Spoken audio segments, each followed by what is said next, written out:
morning, ladies and gentlemen. For those who do not know me, my name is Augusto Favrin, General Manager of Lamborghini Melbourne. On behalf of the Zagami Group, welcome to Motorclassica 2013. For those, we're privileged here to have Valentino Balboni here to help us celebrate 50 years anniversary of Lamborghini Automobili. He graced us with his presence the other day at our showroom in Richmond, and it was like the Pope coming down. It was unbelievable. Even the guys at Ferrari heard that he came down, and they came down to see him. So thank you, Valentino, for joining us. There were a lot of questions asked on the day, and so what I've done today is collated a few questions that I'll ask, and after the interview I'll open it to everybody if you've got any other questions to ask perhaps as well. I'd like to start, Valentino, how old were you? How did you start working at Automobili Lamborghini? Well, good morning everybody. Thank you very much for being here. Grazie, buongiorno.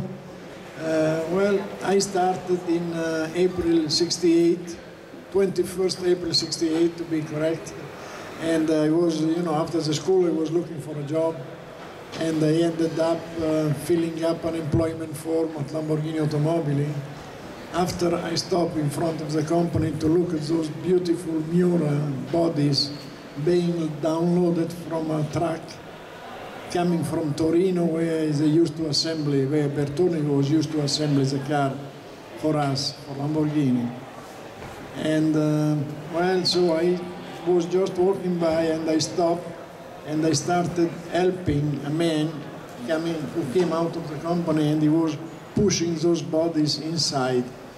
And I started helping him without reason, without even knowing what I was doing. And so at the end I ended up filling up an employment form, and after a week I was there for an interview with the only responsible of the company on those days, which was a production general director, personnel general director. He was everything. And this is how I started. I was then working as a mechanic apprentice for a long time, and helping the mechanics, cleaning the tools, washing the cars, and just from the very, very bottom of everything. And it was a great pleasure to grow up every day and learn a little bit day by day. And this is how everything started. Very easy, very simple, without any previous, program. And Ferruccio Lamborghini, how did you meet him? What was your first? Do you remember your first encounter with Ferruccio? Oh, yes, you can't forget the first time I saw Ferruccio Lamborghini. I was just that day sitting in front of this man talking about what I was able to do or what I wanted to do at the company to find me the best place to work at the company. And suddenly the door of the office opens and the man comes in, very, very excited, smoking a cigarette like a devil, And he started yelling, "We need people to work here, we don't need to waste time talking."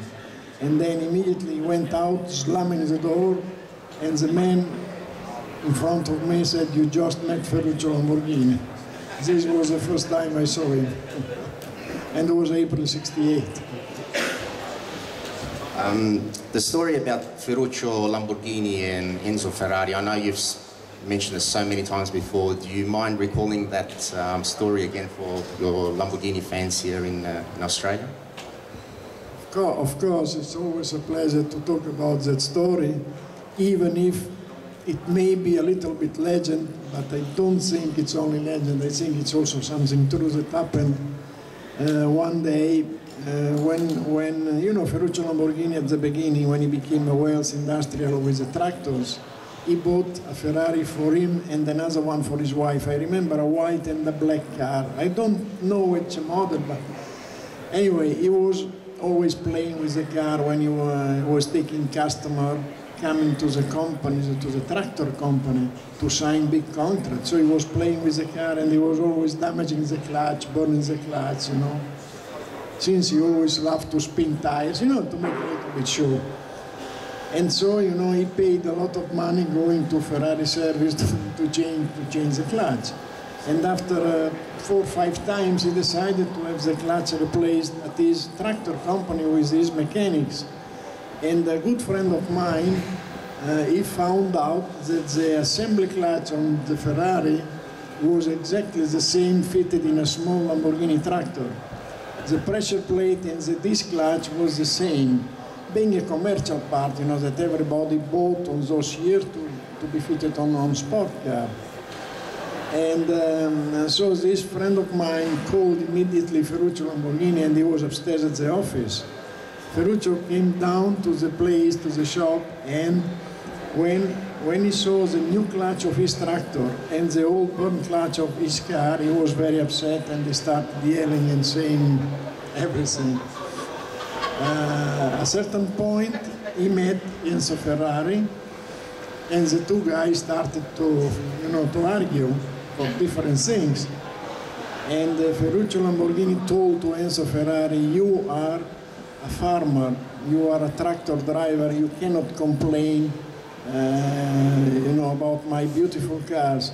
And Ferruccio Lamborghini told him, "You built your beautiful cars with my tractor parts." And this is how the big fight started. The two, like two young boys starting to fight. And this is, I think, the origin of the whole thing, because Ferruccio Lamborghini told this story many, many times. Can't forget listening to him, talking to customer journalists. And also this friend of mine told me the same story from another point of view. So I think it's not only legend, it's something that really happened.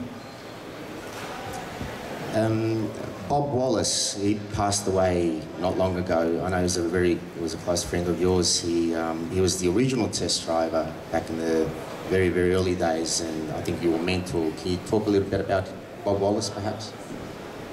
Well, Bob Wallace was my instructor, my mentor. He was very good friend with Ferruccio Lamborghini and Engineer Stanzani, who was the general director of the company in those days. And Engineer Stanzani is the one who employed me. And, since later on I became a test driver, Bob, it was a pleasure to work with Bob. And I will always have a lot of respect for him, because if I am here now, it's because of him, that he gave me let's say, the most important points where to work and develop my activity, my feelings, and so on. And Bob did great thing for Lamborghini. He was, let's say, the only real test driver all around, because Maserati, Ferrari, but Bob was the best. Bob was the best, and he had a huge technical background, and he was also kind of race driver. So he had every component to have a lot of experience, and in fact, look at the Miura. He developed the Miura with the Stanzani and Giampaolo Dallara, and they did great things together. And I will always have a lot of respect for Bob. Valentino, as a child growing up, I remember in 1985, 60 Minutes went to Sant'Agata to do a documentary on Lamborghini. They were building the Countach, I believe, at the time. And they came down. I remember watching that documentary with you driving the cars at very high speeds on public roads. Do you remember that day? Do you believe that made you perhaps as famous as what you are today? This was another huge, beautiful experience outside the technical aspect of the thing, normal work, daily work. And it was nice to meet those people. It was a full week of work with the cameraman, with the sound technician from sound. I mean, it was 10, 12 people always working a whole week from 7 o'clock in the morning to 7 o'clock at night. And it was May, and I remember we had a lot of problem with the bugs eating the cameras, because in May, in springtime, there are a lot of bugs, and so you know, we had always problem to keep the camera clean. And anyway, we did this shooting for a week, and it was an experience.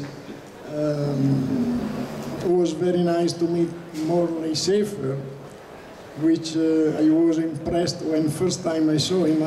He came later, he came after a couple of days. And when the first time I saw him, I was impressed by his shoes, the dimension of his shoes. You know, he had shoes like this. He was a very normal man. You know, I said, Jesus, what kind of feet does he have? And I remember sitting on a Countach, convincing him sitting on a Countach was quite difficult because, you know, consider an American, very distinct, sit on a Countach and drive this car, being on this car, first time in his life, on our roads, public roads, was a big problem for him. At first couple of days, he really couldn't stay on a car, and we had to repeat many times all the sequences because he was sweating, he was feeling bad, he had a lot of problems. But it was a nice experience, and I have to tell you, he was very happy when I took him to the airport. When he told me, I am very happy to leave now. What was your, perhaps you worked there a long time, what was your best period? What would you say was your best period working there at Automobile Lamborghini? Do you have a favorite period, perhaps? Well, I don't think there is one better day than the other one. Since 45 years, every day was a first day for me. I mean, it's still today extremely motivating, and I'm so happy to be there and you know, do whatever I can do for the company and for our customers, you know, which are the most important. I really can say one period or another one. Definitely when I started testing the Miura was my best, you know, something that I can't forget. But you know, still today is a beautiful place to be, and is a place where it's difficult to stay away from. My final question perhaps is, what's your favorite? What's your favorite Lamborghini model? Well, Lamborghinis are all my kids, you know. You can't love one kid more than the other one. Let's say from the emotional point of view, the Miura is my first love. You know, it's a car I started working. I started specially testing the car in September '73, and I can't forget the day. You know, when you sit on a Miura and the first time you are entitled to go out of the road with you know, with a beautiful car. I was 22 years old, something, and you know, it's something that you can forget. Is an experience, you know. The same man who helped me filling up the employment form a few years before, he was the one who pushed the button to open the gate when I went out with the Miura. So, you know, there are small things, but things that they leave a big mark on my heart. First of all, if you could all just have a round of applause and thanks Valentino for coming with us.